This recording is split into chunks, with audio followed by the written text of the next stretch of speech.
Me parece muy claro, no sé qué pensaréis los demás, que el diálogo que mantienen entre sí las recreaciones francesas, inglesas y alemanas es significativamente mayor que el que mantienen las españolas con otras recreaciones extranjeras. Sí. Esa me parece una evidencia muy clara en la que yo hasta ahora no había pensado, ¿de acuerdo? Quizá vosotros sí, yo confieso sin ningún pudor que no. En segundo lugar, también me parece bastante relevante que la trascendencia literaria y cultural que tienen las recreaciones del Quijote en Francia, en Alemania y en Inglaterra son significativamente superiores a las que tienen las recreaciones quijotescas en España. Me parece sorprendente.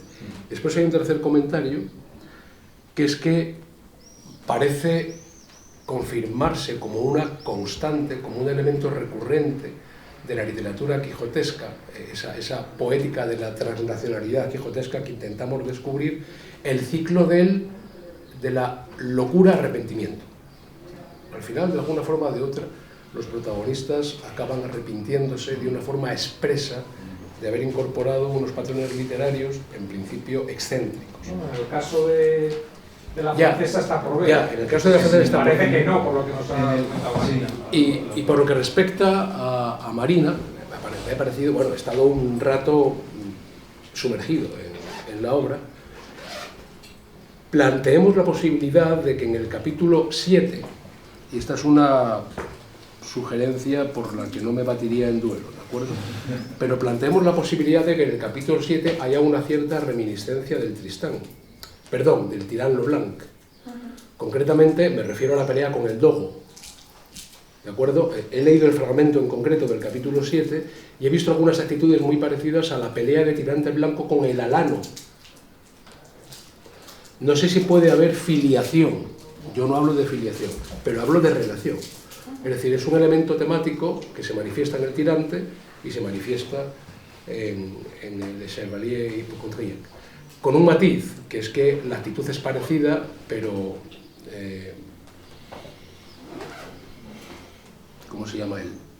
Eso, el Clavacel hunde la espada, según he visto, en el falso monstruo que acaba siendo el dogo, mientras que, como sabéis, Tirante arroja lejos de sí la espada para batirse en igualdad de condiciones con el alano. Pero hay una cierta actitud heroica en Clavacel que a mí me recuerda a la de Tirante. O sea, no quiero hablar de ninguna manera de filiación, pero sí hay una relación, sí hay una concomitancia. Lo más que posiblemente el episodio de Tirante está modelado sobre los combates de caballeros, por supuesto, libros de caballerías previos, con animales y todo tipo de criaturas. Eso por eso. Es decir, que sí hay una clara filiación desde Tirante a los precedentes caballerescos, quizá no la haya entre Tirante y Chevalier y Pocontriac, pero sí la que tú planteas. Pero en todo caso es un elemento significativo porque es un dogo en un caso y un alano en otro, nada más, ¿de acuerdo? Y en la pantalla anterior a la del desplazamiento de la identidad, en tu traducción, que me parece impecable, entiendo que a su debido tiempo explicarás a pie de página la acepción de castigar en tanto aconsejar, porque se utiliza el verbo castigar, pero yo estoy absolutamente seguro de que es en la vieja acepción de aconsejar. Todavía no he tenido tiempo de mirar todas esas cosas, pero sí que había notado y tengo que comprobar el sentido de muchos verbos. Eso es, porque probablemente el viejo sentido desusado de castigar en castellano se sigue manifestando por concomitanncia de las lenguas romances en el viejo francés. Me lo apunto para comprobarlo, gracias. En Misifar está presente esta recepción de los castigos que el rey da a sus hijos, que son una serie de enseñanzas. O el conde Lucanor, ¿no? Sí. Yo solo una cosita A ti sí que hay que ponerte el micrófono, que si no, no... Con lo del arrepentimiento.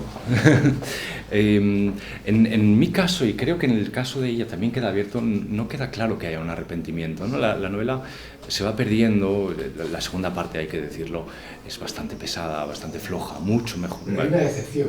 Hay una decepción, hay un desencantamiento, sí. Pero yo tenía una cita aquí, ahora lo han quitado. ¿Quieres que lo ponga otra vez? No, da igual. La leo porque se ve ese desencantamiento, pero pero no planea seguir así, planea seguir por esa senda todavía. Dice, he maltratado mi memoria, mis pasiones y mi cuerpo como perros para parecerme a él tanto como me ha sido posible, al Grandison. He organizado mi economía y en general todo lo que pueda cambiar según el gusto del señor Grandison, desde mí hasta mi Vigand, el cochero, a quien llamo Jeremías.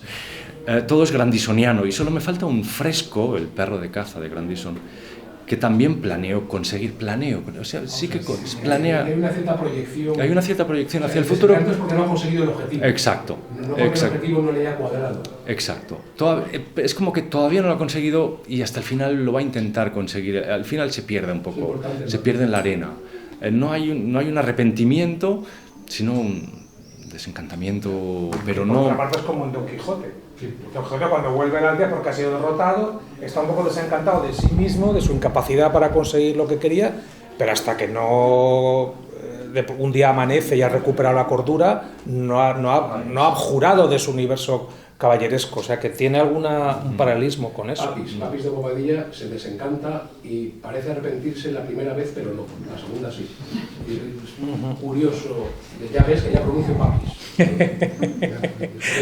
Yo creo que lo voy a apuntar en mi diario, Santiago, como uno de mis mayores logros académicos. He cambiado la pronunciación de Santiago de... Después de 35 años. Porque es que yo no sé por qué razón. Es que no sabéis la verdad, Papis, no sé es que yo lo comenté ayer en el Don Quijote el Escolástico, el autor del estudio, Manuel Ambrosio Sánchez, un colega de la Universidad de Salamanca. Yo le pedí que por favor, ya sabéis que pido mucho, ya tengo experiencia, y a él le pedí que hiciera un repaso de todas las reescrituras quijotescas del siglo XVIII, muy básico para que el lector tuviera una visión de conjunto. Y ahí incluyó y él escribía Papis de Bobadilla. Es una mejor. Y no sé cómo fue, yo buscando en algún sitio me fijé que en internet o en algún aparecía como Papis. Y ya dije, ¿será Papis o será Papis? Entonces hice una búsqueda en internet, me metí incluso en un PDF y vi que era Papis. Pero claro, yo me acordaba de Santiago, de oírlo decir Papis siempre, de leer. Fui a su libro, vi que acentuaba Papis y claro, me creó muchas dudas. Pero al final verifiqué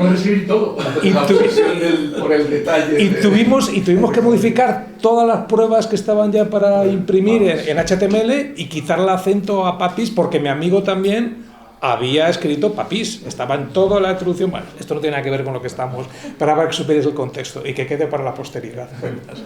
Más cosas que queréis comentar. Quería apuntar algunas cosas sobre Museus, ¿no? Que me parece un autor muy interesante, como ha señalado Javier, muy desconocido, pero que sí contó con un gran predicamento a finales del 18 e incluso en el 19, y me atrevo a decir que fuera de Alemania también, porque es un autor que Matthew Gregory Lewis conoce y cita en el Monje, en una de las historias interpoladas. Creo que la historia de la monja sangrienta, de la que hablamos ayer, viene de los Volksmärchen de Deutsche.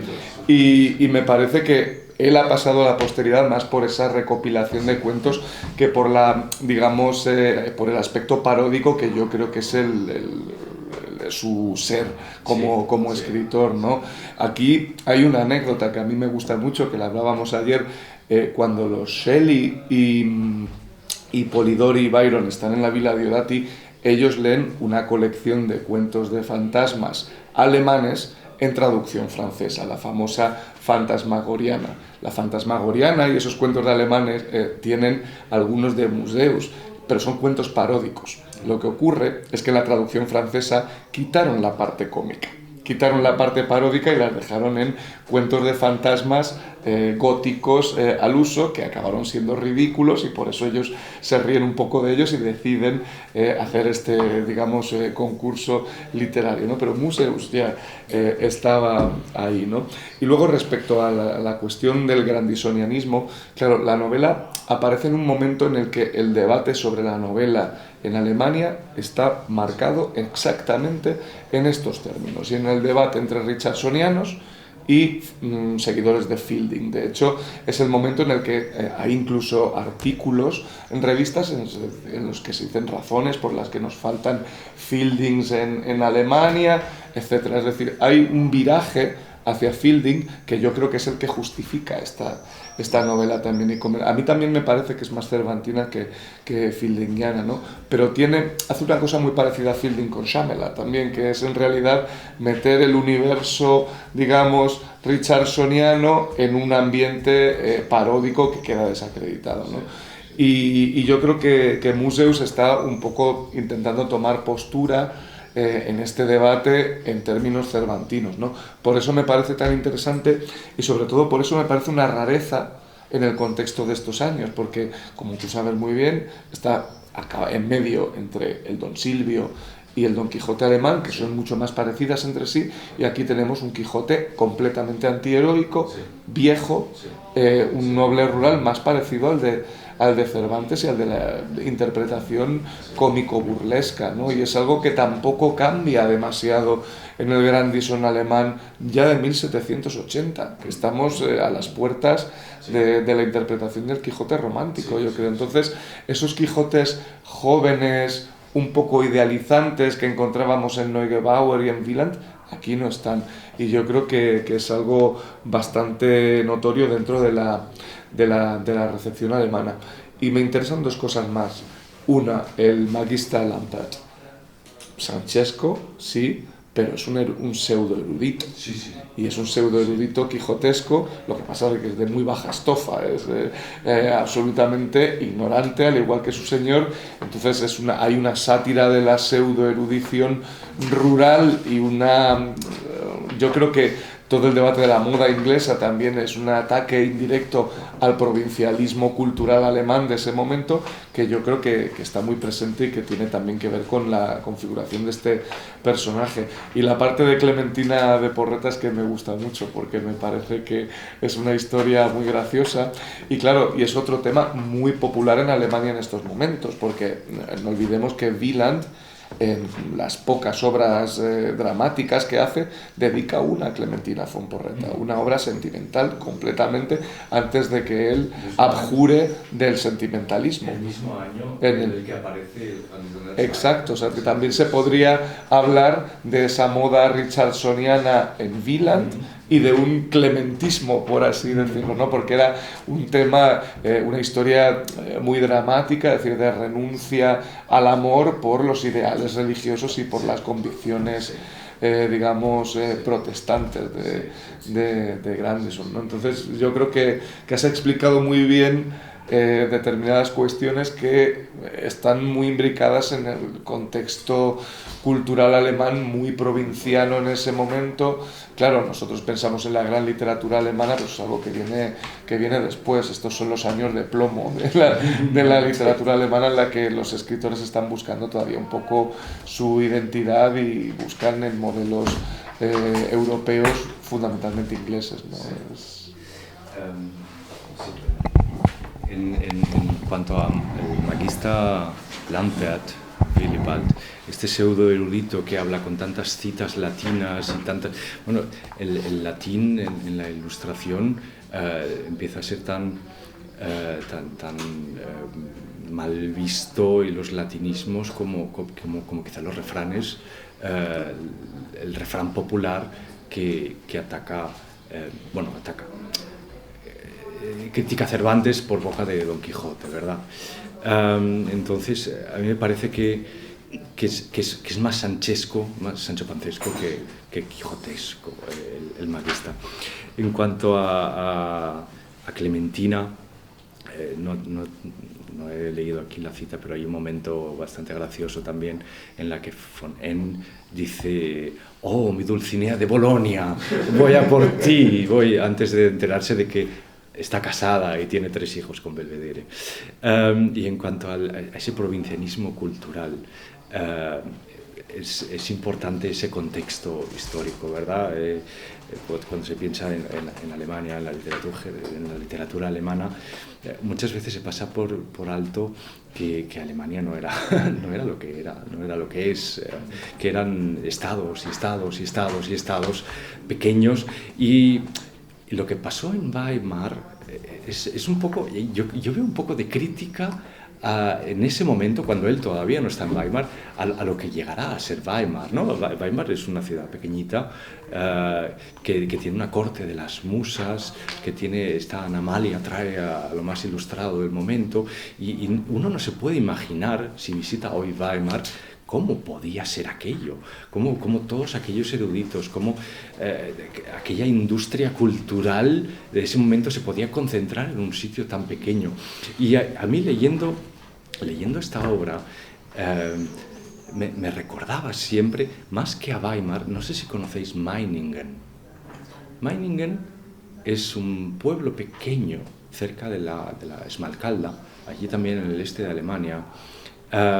Meiningen es un pueblo que creo que tiene como unos 5.000 habitantes, pero tiene un teatro de estilo griego, con sus columnas a la entrada, y era una pequeña corte de la nobleza, baja nobleza alemana, y uno se pasea por allí y cree que está en Atenas, o que está en... Y eso era esos deseos, esos anhelos de traer la cultura a esas pequeñas cortes. Si podéis echarle un vistazo a Meiningen, que no lo conoce nadie, vamos, no lo conocen ni los alemanes, Meiningen en el este de Alemania, me recordaba mucho a esta obra, ¿no? Cuando habla de qué bien que vayamos a construir aquí nuestra Academia de las Ciencias y convertir este Kargfeld, este pueblo, en una nueva Atenas, ¿no? Ya, no sé si querías comentar algo.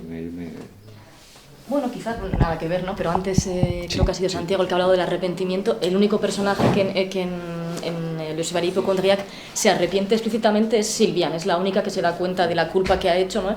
Y por eso, bueno, no lo he comentado, pero hay como una inversión un poco de roles. Al final es ella la que salva a don Claracel, ¿no? Y no al revés, y es ella la que se arrepiente y no él, ¿no? El único... Habrá que ver si la propensión al arrepentimiento es también un signo caracterológico de los diferentes post-Quijotes o Quijotes recreados según los países. Es decir, por decirlo de una forma muy sencilla, si los franceses son menos propensos al arrepentimiento que otros. Desde el punto de vista ¿no? Yo creo... Digo desde el punto de vista de la recreación.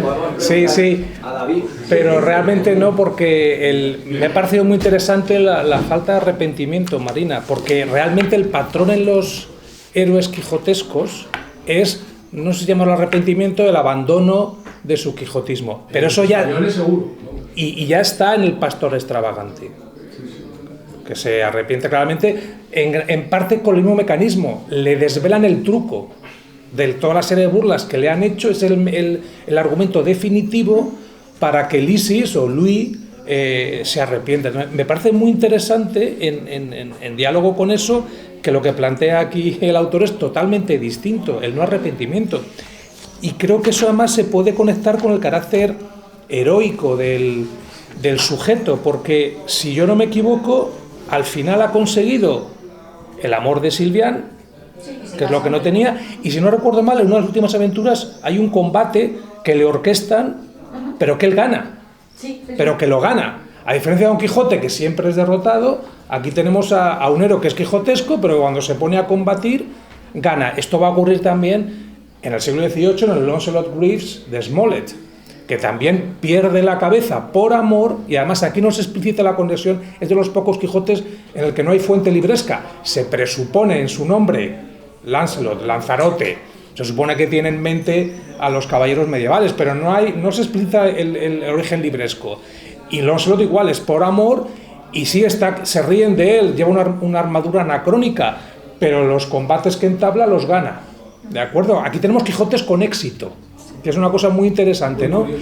Es la voluntad de ser héroe, y en cierta manera, como tiene todas esas cualidades que nos ha explicado muy bien Marina, es un héroe, de hecho. ¿Eso pasa en las recreaciones hispánicas? Claro, es que aquí tenemos un patrón nuevo que no está en Sorel, porque en Sorel, pese a que es joven, no hay patrón heroico, pero que luego va a tener un profundo impacto en Inglaterra con Lancelot, en Alemania, en otros héroes quijotescos. Y la armadura aquí también, bueno, no lo he puesto, pero también es la armadura que le compra, bueno, que al final le tima el escudero Gandelec, ¿no? Le hace creer que le ha comprado una armadura estupenda y es lo más barato y lo peor del mercado, ¿no? O sea que al final es como, vamos, o sea, es una casualidad si consigue al final tener éxito en sus empresas, vaya. Sí, sí. Y si me puedo permitir, parece muy interesante que el escudero pase en el bando de los burladores, ¿no? Esto también parece ser algo muy interesante porque cambia el binomio entre Don Quijote y Sancho, se convierte en una especie de divorcio, ¿no? Entre los... Y luego otra cosa que te quería preguntar tiene que ver con el estatus de loco cuerdo, la inestabilidad del personaje. No he entendido si hay una oscilación permanente en la locura o si es solo al principio y al final, pero habría una forma de homogeneidad en la locura. No sé si hay esta oscilación y si hay estos lúcidos intervalos, porque en la definición de hipocondriac aparecía en una de las definiciones la idea de lúcidos intervalos, pero no sé si en la obra es el caso o si hay una estabilidad del personaje y solo... Y solo está loco cuando se habla de caballería y tal, y el resto tiene lucidez como Don Quijote, y saber saber si hay arengas, discursos del tipo Edad Dorada, Armas y Letras, o si esto no aparece en la obra. Arengas creo que, bueno, de memoria no hay ninguna, pero sí es verdad que a veces hay algún intervalo lúcido y me hace gracia porque de hecho es una expresión que no sé cómo traducirla en español, pero en algunos momentos Don Claracel pues tiene un discurso más o menos coherente, ¿no? Y no sabemos por qué, en un momento como que resbala, empieza a derrapar, ¿no? Sin que todavía se haya mencionado ningún combate, sin que le hayan dejado un libro así como de casualidad, y aparece en varias ocasiones una expresión que es como que tiene la cabeza, ¿cómo es? Se dio cuenta de que tenía la cabeza, lo estoy traduciendo literal, atravesada por los cuernos de la luna, y se hace muy, bueno, luego a veces aparece el adjetivo lunático tal cual, pero muchas veces hay expresiones en las que ya nos están dando indicios de que ese momento de lucidez se termina. Y eso de los cuernos de la luna, no sé cómo traducirlo, por cierto, de estas expresiones que dices, lo entiendo, ¿no? Y se utilizan varias veces así. Pero es curioso el hecho de que le tengan que dejar libritos como para reactivarle recordatorios de su locura. Claro, de alguna forma denota que necesitan darle estímulo para esa locura, como que son conscientes de que es algo inestable y no permanente. Y esto me parece interesantísimo el desenlace que has comentado, en el que efectivamente se puede interpretar como que él ha cambiado de referente, pero sigue un poco en ese universo de locura, de enajenación, en el que yo creo que, porque esto también es tremendamente original en un Quijote joven y heroico, porque aquí tenemos un patrón. Habitualmente el Quijote joven o heroico recupera la cordura y se casa con la heroína, o con el héroe, en el caso de Lennox, es como la culminación de su proceso de maduración, y aquí hay matrimonio, consigue lo que quería, pero no está muy claro si él está fingiendo. Bueno, él ahora se está asimilando, se está socializando, pero no queda muy claro, por lo que tú has dicho, que él realmente salga de ese universo caballeresco en el que vive, y eso me parece tremendamente original. Contesto, yo soy la palabra que creo que quiere hablar también. Y de hecho al final, bueno, no lo he comentado, pero bueno, cuando lo intentan convencer racionalmente, o sea, no pueden. De hecho hay el capítulo 13 con un capuchino, no hay manera, ¿no? Y cuando le cuentan los trucos tampoco. Cuando le cuentan los trucos parece que sí, pero no. O sea, como que dice, bueno, sí, lo que me estás diciendo sí, pero seguro que si lo creo es porque estoy encantado. O sea, él sigue empecinado en eso. O sea, realmente termina cediendo. El mecanismo que siempre funciona. Termina cediendo porque Silvián se le obliga a ello y al final no lo he puesto, ¿no? Creo que es el último párrafo, el penúltimo párrafo de la novela dice que Silvián cuidó de él durante 15 días antes de emprender el camino de vuelta a las Baleares y lo dio baños en agua de Hellebore, no sé cómo se llama esta flor en castellano, eso que la he tenido en casa, se me murió, pero el Hellebore es esta flor que se asocia con las brujas. Es una flor, le llaman también rosa de invierno, esta rosa eterna, no recuerdo cómo se dice en castellano. Bueno, entonces tengo que mirar el referente porque al final...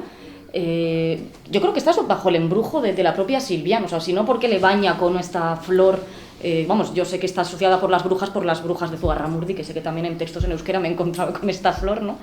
O sea que al final yo creo que sigue ahí en esa locura, bajo esta emprise, ¿no? Dominada por Silvián, el Eboro, gracias. Interesante la perspectiva de Silvián, que se convierte ahora en la dominadora. O sea, que utiliza el quijotismo del personaje en su propio beneficio. La relación que se deja intuir en el futuro en ese matrimonio está claramente dominada por una dominatrix, realmente. Sí, sí. Fernando. Sí, yo quería ir al mundo alemán, ¿no? Porque yo creo que es muy sugestiva, ¿no? Esta situación de cómo la novela sentimental, en el caso de Richardson, claro, y la novela cervantina, El Quijote, esta fusión, ¿no? Que se produce claramente en la obra que mencionabas, ¿no? Porque a mí me parece que es un fenómeno muy común de la literatura alemana en este periodo, pensando, por ejemplo, en las Robinsonades, ¿no? Sí, o sea, sí. que se da lo mismo con Robinson, ¿no? Donde hay unos Robinson quijotescos también y donde hay esa fusión, esa mezcla, que a mi juicio, hasta donde yo sé, no se produce en la literatura francesa ni en la inglesa. O sea, este tipo de fusión. No sé si queréis comentarlo en concreto tú, bueno, Javier, si ves alguna razón o una explicación o... Pues no lo sé, no sé si estará relacionado con esa búsqueda alemana de modelos. Que ha sido o era en la época muy receptiva, ¿verdad? La literatura alemana, hasta que encuentra sus propios modelos. Pero sigue en el siglo XIX, ¿no? Hay Robinsonadas en el siglo XIX, por eso digo que no es un fenómeno exclusivamente de la Aufklärung. Pero la Robinsonada es muy frecuente, es más que la Quijotada. Sí. Y ahí encuentras, no sé yo mucho de las Robinsonadas, pero sí algo he leído, encuentras de todo tipo, ¿verdad? Encuentras Robinsonadas mezcladas con otros modelos, encuentras Robinsonadas de todo tipo. Yo creo que es un fenómeno comercial fundamentalmente y editorial, en el sentido de que las novelas inglesas era lo que más se vendía en el mercado editorial alemán del momento, y hay toda una serie de autores oportunistas que deciden dar, pues por ejemplo, lo que comentaba Fernando, el título de las Robinsonadas. Yo me he encontrado con algunas que eran Robinson Invisible, y luego es una novela quijotesca en realidad, que no tiene absolutamente nada que ver con Robinson, más allá de... no, nada, absolutamente. Y luego con lo que comentabais también del fenómeno de la fusión, ¿no? Yo creo que ahí también había está muy relacionado con esa cuestión puramente crematística, ¿no? Había muchas novelas que le ponían un título inglés, estaba pensando en Ernest Timotheus, en un escritor que se llama Hermes, que dice Die Geschichte des Fanny Wilkes aus dem Englischen übersetzt. Claro. Es decir, la historia de Miss Fanny Wilkes, un título prácticamente richardsoniano, traducido del inglés. Evidentemente no está traducido, es una moda que sobre todo yo creo que tiene su auge a partir de Richardson, estamos hablando 1740 y algo, hasta el 60 yo creo, que luego cae en descrédito y cambia un poco a la moda de Fielding, a otras, a la Robinsonada también, a otras modas, ¿no? Pero yo lo entendería como un fenómeno puramente editorial, comercial, y también por lo que comentaba Javier, ¿no? Un poco ese deseo de emular los modelos ingleses. Y no me quiero aquí olvidar tampoco de los modelos franceses, que tienen una grandísima influencia en Alemania antes de la llegada de Richardson y Fielding, y particularmente Marivaux. Marivaux y Escarron son los dos grandes autores. De hecho, la etiqueta de Komischer Roman se utiliza muy habitualmente en novelas de este tipo. No, sí, eso lo que comentabas de las razones editoriales en Alemania, ya lo habíamos mencionado ayer, lo de las pseudo-traducciones, ¿no? Obra traducida del inglés, obra traducida del francés, cuando son obras directamente escritas en alemán. Sitios como Hamburgo, con mucha relación con Inglaterra, por el puerto, claro, donde estaban las grandes editoriales. Y aquí, bueno, pues ya que se ha mencionado Marivaux, quiero subrayar el hecho de que el texto del que ha hablado Marina, el de Duverdier, anticipa Marivaux, desde mi conocimiento, era el primero que planteaba un modelo de héroe quijotesco, de Quijote totalmente romantizado, ¿no? Que además tiene éxito, etcétera, etcétera. Y muy influyente en Alemania, en los Quijotes alemanes, y en Inglaterra, en Lennox. Pero es que yo creo que ese patrón de héroe quijotesco ya lo está planteando Duverdier. Y en el 32, muy poquito después, es como si, yo creo que parte de Sorel y de ese rejuvenecimiento y lo lleva al terreno de la romantización, porque Sorel no romantiza a la figura quijotesca, la ridiculiza permanentemente, es una visión muy del 17, pero Duverdier seguramente, por su gusto por la literatura caballeresca, porque él escribió una continuación de Amadís, claro, modifica un poco la perspectiva. De hecho, no... has mencionado una dimensión paródica, habrá que leer la novela con mucha atención a ver hasta dónde llega esa parodia, ¿no? Porque en el momento en que parece que la literatura caballeresca le sirve al protagonista para al final conseguir sus objetivos, pues eso pasa un poco en Lennox, hay una cierta ambigüedad. Al final Lennox consigue que todos le sigan la corriente y todo acaba como uno de los textos que se estaban parodiando. Hay una serie de aventuras, hay un desenlace muy romántico, muy inverosímil, etcétera, etcétera, ¿no? Esa dualidad, si yo me estoy riendo de un tipo de literatura que provoca estos desórdenes mentales y al mismo tiempo la estoy incorporando como parte de la trama, ¿no? Entonces yo creo que eso es muy interesante. Y claro, quiero subrayar que... Claro, lo que pasa es que en Winstanley el protagonista está loco de atar y es el único caso que yo conozco que lo mata el autor. O sea, pero ni siquiera muere en su cama como Don Quijote después de haberse arrepentido, no se arrepiente. Está loco de atar, literalmente, porque muere al final, porque siente tanta rabia cuando lo encierran en una jaula, que evoca la jaula de Don Quijote, tiene tanta rabia que se golpea repetidamente contra los barrotes y se saca los sesos. Es un castigo ejemplarizante, y delante de su padre, que está encerrado en la jaula con él. ¿Por qué? Porque el padre es el culpable de todo, que es el que le quiso enseñar a leer, es decir, y ir más allá. La lectura de esa parte en la edición es Claro, y eso se le está castigando desde un punto de vista muy conservador, porque quiso estar por encima de su estado, quiso que su hijo no se conformara con ser un agricultor como él, sino que fuera un Clark, alguien leído, bueno. O sea, que Winstanley es el más radical de los del 17, ¿no? Y la visión del... No tiene nada bueno ese personaje, nada. Está loco permanentemente, no dice nada sensato. Y estamos a final del siglo XVII. Lo que está haciendo Duverdier es tremendamente innovador en este momento. Yo quería poner eso manifiesto.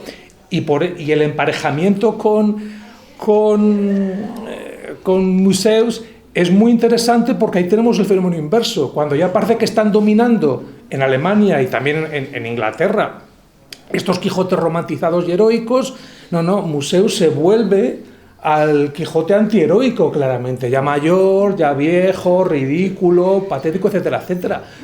Son obras que dialogan muy bien, porque una es casi profética, se adelanta a su tiempo, y la otra recupera algo que parecía que estaba ya superado en cierto momento, ¿no? Y entonces yo creo que dialogan porque son el día y la noche, son planteamientos casi antagónicos, y eso me parece tremendamente interesante, pero comparten algo, sin embargo, el foco en la burla.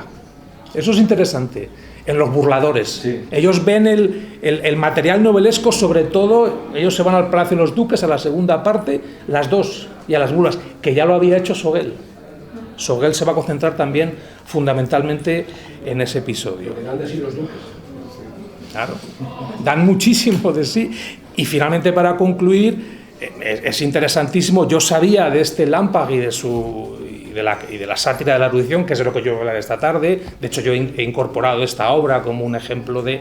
Pero es curioso, esta tarde lo desarrollaré, porque desarrolla una dimensión de la erudición mal utilizada diferente a la que desarrollan los ingleses u otros textos de los que hablaré esta tarde, porque aquí se va a la versión del pseudoerudito, porque no es erudición real. Finge, parece que es un erudito, presume de serlo, pero no lo es.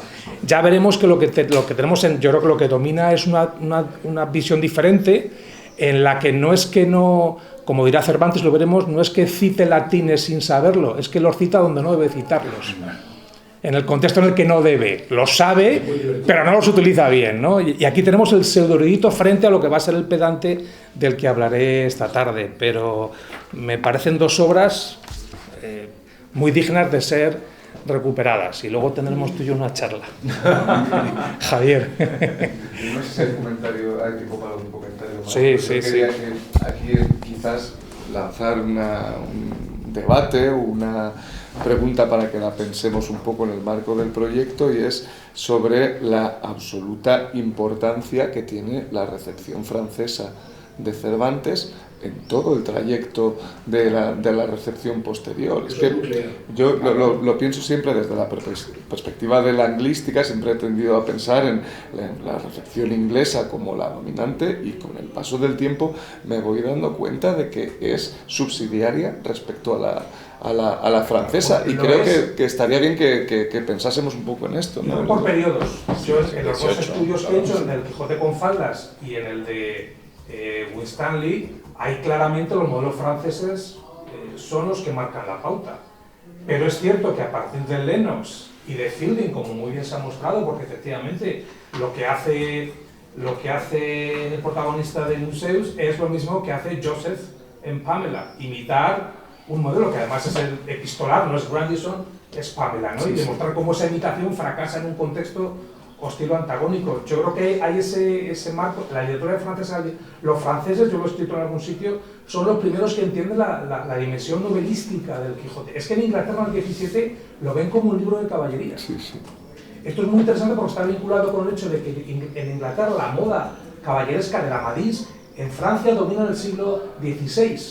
Es el libro más leído, seguramente más que el Quijote, en el 17. Pero ya en el 16 está el Amadís, y los primeros compases del Quijote sigue siendo el más leído. Pero es que en Inglaterra los libros de caballeros hispánicos están muy de moda en el 17. De forma que coincide la moda de los libros de caballeros hispánicos con la traducción del Quijote.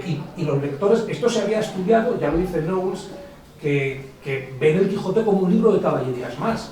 Lo que no decía Knowles es eso, que yo creo que tiene mucho que ver la moda de la literatura caballeresca hispánica, además en traducción francesa, a veces a través inglesa, a través del francés, influye mucho en esa percepción. Mientras en Inglaterra en el 17 lo ven como un libro ridículo y lo comparan con una especie de libro caballeresco burlesco, en Francia ya están comprendiendo la dimensión novelística y lo que les permite hacer, cómo les permite representar la realidad, atacar otros géneros. Son los primeros la reales. están comprendiendo y la están reivindicando. Claro. La están dando como suya, la están validando desde sus patrones estilísticos. Justo, y van a ser mediadores, porque los que luego reescriben el Quijote, como Escagón, como Magigó a principios del siglo, van a ser los que influyen en las literaturas europeas. Pero yo creo que en el 18 el panorama cambia. Y con el rejuvenecimiento también de la figura en la recepción francesa, es que crean el patrón para el 18. Sí, es sí. así, lo que luego se desarrolla de otra manera, pero no habría sido posible sin esa mediación francesa. Yo me he ido dando cuenta de esto cada vez más Eso en Inglaterra y en Alemania. En España va por su cuenta. No, pero Claro. yo matizaría esto, porque yo creo que la segunda mitad del 18 sigue siendo Francia, literatura francesa, la que permite la influencia en el resto de las literaturas, en la alemana o en la española, por ejemplo, y no es directamente la literatura inglesa, es decir, ni Fielding ni Richardson son traducidos, por ejemplo, al español, sino a través del francés, de las versiones francesas. Por eso digo que, tú estabas diciendo que evidentemente en el siglo XVII, etcétera, pero yo diría que incluso se mantiene a lo largo del siglo XVIII como una fuente intermedia. Lingüísticamente. Sí, sí. Bueno, pero ya no narrativamente, porque lo que el Quijote con faldas se traduce a través del francés. Sí, no, pero el fenómeno del pamelismo y el antipamelismo es francés. Y es porque Pamela se traduce inmediatamente en 1740, el mismo año en que Richardson la publica en inglés, ese mismo año se traduce al francés. Y la versión francesa de Pamela es la que hace que en toda Europa se creen dos bandos, el de los pamelistas y los antipamelistas. Aunque en España se traduce Pamela en la última década del siglo XVIII, pero circulan en francés en nuestras bibliotecas, en nuestros círculos ilustrados, la literatura inglesa, pero es a través de las versiones francesas. Entonces, es el elemento lingüístico, claramente, pero también el cultural y el del gusto, le goût français, todo ese tipo de cosas, ¿no? Una trascendencia que no tienen las recreaciones quijotescas en España. No, lo que comentas del aislamiento, pues bueno, eso es algo de lo que somos conscientes, ¿no? Que Cervantes se convierte en lo que es gracias a los franceses, a los ingleses, a los alemanes, y no a los españoles. Sí, eso es, totalmente de Pero acuerdo. bueno, Pamela se traduce muy pronto al alemán también, ¿eh? Tiene muchas ediciones alemanas muy rápido. Vamos, yo creo que igual me equivoco, pero el pamelismo... Es en el 42, ya hay una, creo. Pero el pamelismo es un fenómeno francés. Sí, eso sí. Y irradia a Europa del Este, por ejemplo, ¿no? Yo creo que este papel mediador de la literatura francesa, la cultura francesa, se está viendo en los sucesivos libros que estamos publicando. Eso es. O sea, no está en un sitio solo, pero si cogemos las ediciones ya se va viendo en diferentes lugares, ¿no? Yo lo comentaré luego con respecto a mi Spiritual Quickset también, ¿no? Porque tiene algo que ver. No, solo iba a puntualizar que hay que preguntar también cómo se traduce, porque Charlotte Lennox no es igual en francés que en inglés. Hay grandes diferencias. Bueno, la historia es igual, pero la comunicación es completamente, el aire es completamente diferente, y esto es lo que se traduce al español. O sea, si decimos, bueno, si Lennox se tradujo en 1808 en España, sí, pero no es la misma Lennox de la novela. Y pregunto por lo de Pamela, que no sé, pero si Pamela es igual en alemán o francés, o si reciben los alemanes una Pamela ya en alemán afrancesada. Hay un artículo sobre el primer traductor de Richardson que creo que hace cambios bastante significativos. Sí, eso es que tenemos que tener esto en cuenta. Hace una serie de adaptaciones morales, por así decirlo. Claro, pero eso lo hace el traductor francés. Claro, Me parece que es Prévost, ¿no? Pero en todo caso, por eso decía que no es solo una intermediación lingüística, que obviamente lo es, sino que es cultural e ideológica. Porque cierto es que la Pamela de Richardson no es la Pamela francesa. Y si uno mira la traducción española de la última década del 18, que es a través de la versión francesa, verá unos cambios significativos. Y la introducción que el traductor francés incorpora a la versión francesa es la que hace suya también el traductor español.